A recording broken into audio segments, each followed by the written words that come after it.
महाडमधल्या तलाठी कुटुंबियांनी शेतामधील मातीपासून बनवलेल्या गणपती मूर्तीची स्थापना केली आहे। या गणेश मूर्तीला कुठलाही रंग दिलेला नाहीये। मडकी आणि इतर मातीच्या भांड्यांप्रमाणे भट्टीमध्ये भाजलं देखील नाहीये। संपूर्णपणे पर्यावरणपूरक अशा गणेश मूर्तींची स्थापना करून तलाठी कुटुंबीय आनंद व्यक्त करतात। खऱ्या अर्थानं पर्यावरणपूरक गणेश मूर्ती साकारलेली आहे। यापुढे कायम अशा प्रकारची मातीची गणेश मूर्ती आणण्याचा संकल्प तलाठी कुटुंबियांनी केला आहे।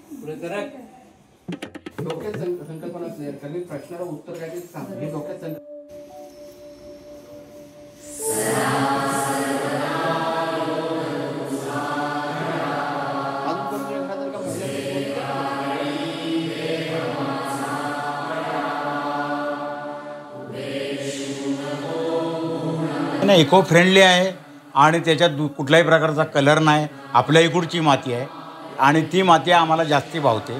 पाण्यात ती सहज विरघळून जाईल असं आम्हाला वाटतंय, म्हणून आम्ही ही मूर्तीची संकल्पना डोक्यात घेतलेली आहे। आकार पॉट म्हणून इंदापूरला जे कुलकर्णी आहेत ते माझ्या भावाचे मित्र आहेत आणि त्यांनी ती गणपती त्याला भेट दिलेली आहे आणि ह्या वर्षीपासून आम्ही ती संकल्पना करतोय की हीच गणपतीची मूर्ती आम्ही दरवर्षी पूजण्यासाठी प्रयत्न करणार।